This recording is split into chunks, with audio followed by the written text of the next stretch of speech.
kembali lagi di Violeta's Way to Learn. Hari ini adalah writing tips. Jadinya, Violeta akan membahas tentang cara membuat puisi. Puisi menurut KBBI 5 yang Violeta download di Play Store itu adalah ragam sastra yang bahasanya terikat oleh irama, matra, rima, serta penyusunan larik dan bait. Nah, sebelum ke penyusunannya nih, kita harus tahu dulu dong jenis-jenis puisi yang harus kita buat. Sederhananya, jenis puisi itu cuma ada dua, yaitu puisi lama sama puisi modern. Nah, dari sini aja kalian sudah bisa membuat puisi. Penyusunan cara membuat puisi ini based on my experience dalam membuat antologi puisi ya. Jadi teman-teman bisa mengikuti langkah Viren dalam membuat puisi gitu ya. Soalnya berdasarkan pengalaman dari yang awalnya cuma tugas sekolah dan akhirnya malah jadi hobi menulis gitu. Oke, kalau gitu langsung aja ke tips yang pertama. Tips yang pertama, kalian cukup menentukan jenis-jenis puisi kalian, mau puisi lama, mau puisi modern. Sebenarnya kan dalam puisi lama juga terbagi lagi menjadi pantun, syair, gurindam, dan lain-lain. Nah, puisi modern juga sama, tapi tidak terikat oleh peraturan ya. Kalau puisi lama itu terikat oleh peraturan. Puisi modern itu kalian bebas gimana kalian, ekspresi kalian dalam menggambarkan perasaan kalian. Nah, setelah kita menentukan jenis-jenis puisi ini kita apa, langsung ke tips yang kedua, yaitu menentukan tema kalian. Kalian jadinya langsung dikerucutin nih, kita mau jenis puisi modern misalnya, lalu di tema kita ini kita menceritakan ekspresi yang akan kita bahas gitu. Misalnya mau tema kehidupan, religi, romansa, persahabatan, keluarga, dan lain-lain, atau patriotisme mungkin. Kalian juga bisa menentukan tema kalian sendiri gitu. Nah, lanjut ke tips yang ketiga, yaitu langsung aja tumpahin perasaan kalian. Ini sebenarnya kita bisa langsung menentukan judul, atau mungkin di tahap ketiga ini kalian bisa menentukan judul baru menumpahkan perasaan kalian gitu. Kok bisa sih kayak gitu? Nah, soalnya Viren itu kadang suka bingung ya menentukan judul itu, ya harus aku harus tahu dulu nih strukturnya itu kayak gimana, pembahasannya harus kayak gimana gitu. Nah, kadang Viren kan nggak bisa sewaktu-waktu, aku tahu bakal kayak gitu puisi jadinya. Nah, lebih baik mending Viren tuangin dulu perasaan Viren seperti apa. Nah, nanti Viren tahu nih judul yang menarik itu apa. Lanjut ke tahap yang keempat, yaitu let it flow aja.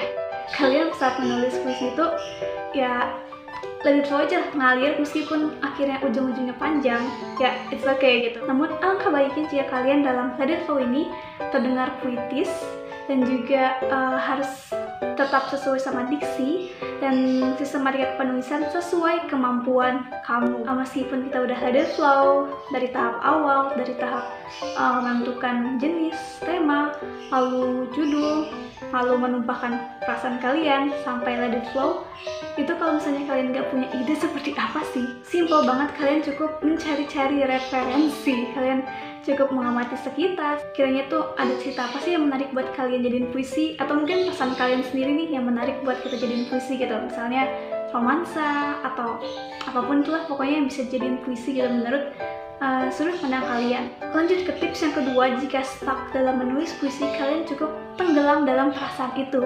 Setelah kita mencari tahu perasaan yang kita cari, let it flow itu bakal mengalir sendiri gitu. Jadi kalian bisa langsung menuliskan hal-hal yang ada di ide kalian, di otak kalian gitu.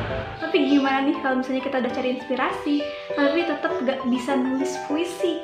Ya berhenti aja gitu, cukup tunggu perasaan itu datang ke kalian, atau pokoknya cukup tunggu sampai perasaan itu datang sendiri ke kalian, sehingga kalian bisa mulai menulis puisi berdasarkan perasaan yang sedang kalian alami. Soalnya dalam menulis puisi itu ya kalian harus punya ekspresi dulu, meskipun ekspresi datar juga itu tetap kalian bisa jadiin puisi.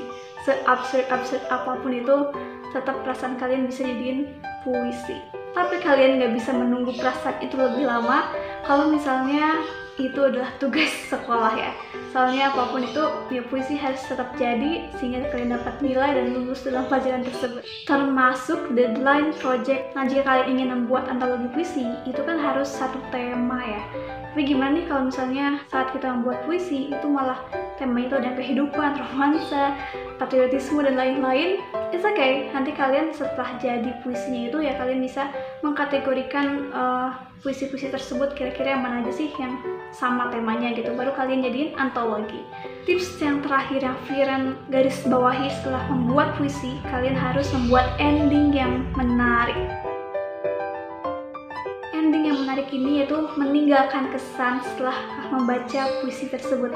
Jadi meskipun puisi kita datar, tapi endingnya itu bisa menggetarkan hati gitu, bisa menggetarkan jiwa. Itu menurut Viren puisi tersebut berhasil membawa perasaan dan emosi kalian ke dalam bentuk kata-kata alias puisi, sehingga jadilah puisi. Jadi itu aja cara membuat puisi menurut Viren berdasarkan pengalaman Viren. Untuk materi-materi puisi sebenarnya Viren bakal jadiin konten yang lain.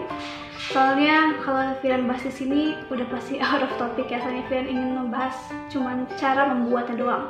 Itu aja tips sederhana dari Viren. Semoga bermanfaat, terutama yang sedang membuat proyek ataupun tugas sekolah ya. Jangan lupa dikerjain. Sekian aja tips sederhana dari Viren mengenai cara membuat puisi. Dan jangan lupa untuk like, share, maupun komen jika video ini bermanfaat. Kira-kira Viren membahas apa ya di Education next week nanti? See you lagi di minggu depan. Bye-bye.